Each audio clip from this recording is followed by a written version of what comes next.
So students, the last topic of this session, data transfer on the internet. In the previous class, we have learned the definition of computer network, the different types of architecture, that is peer-to-peer and client server. We also have learned different types of networks. We have learned what is internet. We have learned what is World Wide Web. Second video has covered how to access the internet terminologies, modem and the routers, and then also we have learned internet connectivity, that is wired and wireless. Now here in this session, we are going to see how actually the data is transferred from one system to another, or how we upload or download. What happens actually when you upload and download is what is the topic for this particular video. Now, have you ever wondered how sitting in one corner of the world we get information from another distinct area in a few seconds? In a few seconds, just by typing www.gmail.com, we are able to open our Gmail inbox and try to send and receive mails. www.cbseacademics.nic.in, we are able to view the website of the CBSE. For that matter, anything, we just by clicking the website address, we are able to get the information few seconds.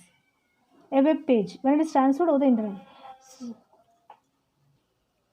the web page or the text which has to be transferred over the internet is divided into packets. Each packet is sent from the source computer to the destination computer, and each computer on the way decides where the next to send the packet. All the packets may not take the same route. So as you have learned, internet is the network of networks. So you can see there's a lot of network. So from when imagine I have to send from one system here, this is the source system, to the destination here. So you can see there are many routes. So once the message from here is transferred, the message is broken into pieces as packets, and the packets are put in the network. And one packet may take one route, the other packet may take another route, the other one will take another route. But finally, though they take different routes, they will reach the same destination because it carries the IP address of the system which we have to send. At destination, the packets are examined. If any packets are missing or damaged, a message is sent asking for them to be resent. So once this reaches the destination, they're checking whether the packets have reached in order or not. If there is a packet missing or is damaged, the message is sent to resend the same thing again. This continues until all the packets have been received intact. The packets are now reassembled into their original form. All this is done in seconds. All that what we are discussing now, it takes just few seconds. So as you can see here, the diagram says once I have to send the data to be sent on the internet, it is divided into different packets. So as I've already told you, there's a common protocol which works for the internet, that is TCP/IP, Transmission Control Protocol. This Transmission Control Protocol breaks up the data into datagrams. Actually, this datagram means packets. So this TCP of the source tries to divide them into packet and send them into the network, and the packets travel the internet possibly over different routes according to IP. What is IP actually? Internet protocol. So every packet will take its own route finally to reach the destination TCP. So what is the destination TCP does? It reassembles the datagram. So as you can see here, it is reassembling all. It was broken into packets, it was sent, and each packet took different routes. Finally, now as you can see here, the third one is a purple. It is arranging in the third place. Then we have this pink one here. It is arranging. So if suppose the TCP request or finds that there is a packet which is missing, then it will request for resending of the scrambled packet. So it will be sent. So finally, of all this process, all these packets are reassembled properly and it is given to the destination system. This is the way actually the data is transferred in the internet. I hope it is very clear. Now let's learn how to choose an internet connection.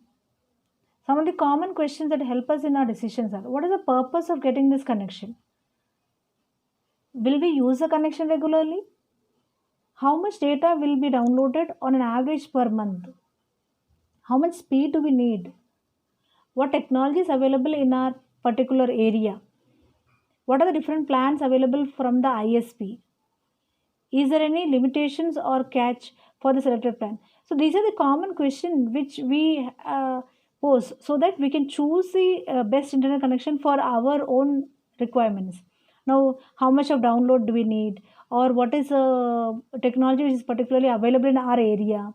Or we might have seen there are different ISPs like Airtel, BSNL, or fiber act, whichever is the best suited for us and whichever can give the best plan actually. What is the speed limit, or if there are there any limitation in the plan which we selected. All these questions will help us to decide the internet connection. Now this table actually helps us to gather all the subscription plan details and then try to choose the one which suits our requirement well. Now you can see here 3G. If suppose I have an ISP, for example, Airtel. What is the plan name he has? What is the download speed it provides? What is the download limit? How much of GB of data I can download? And what is the speed? How much? 1.2 megabits per second. Are they providing free modem? Like that, you try to gather information for each one in your area. And among that, you can choose the one which suits your requirement well. To access Wi-Fi, we need an access point with an active internet connection. So, if in order to access the Wi-Fi, we need an access point with the internet connection. Usually, when we subscribe to an internet connection, the ISP provides options to purchase or rent a Wi-Fi router that can act as both an internet connectivity device or an access point for the Wi-Fi connectivity. So, what happens here is whenever we are subscribing for internet connection to any of the ISP, they themselves will give us the Wi-Fi router for purchasing it or for rent. It depends on in what way we want to use it. Setting up a Wi-Fi network requires technical expertise. However, we can access the Wi-Fi network by connecting to an access point that is already set up for use. Probably, if suppose you already have some Wi-Fi ready, then also you can use it. How do we use? We are going to see. On the computer that runs Windows XP, you can view the list of wireless network available by using the following procedure. Now right click on the wireless icon in the system tray and click view available wireless networks. So when you click on this icon which is in the system tray, you can see view available wireless network.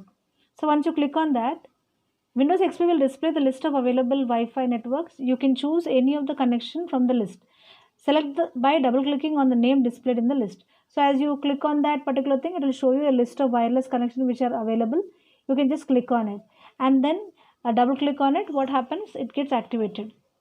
We have to note that we may be prompted to enter a password if the selected network is secure. We will receive a confirmation that we are connected to wireless network. Now the system is ready to be used for network related applications such as Firefox, Chrome, Skype, etc. Now the system is ready to be used for internet.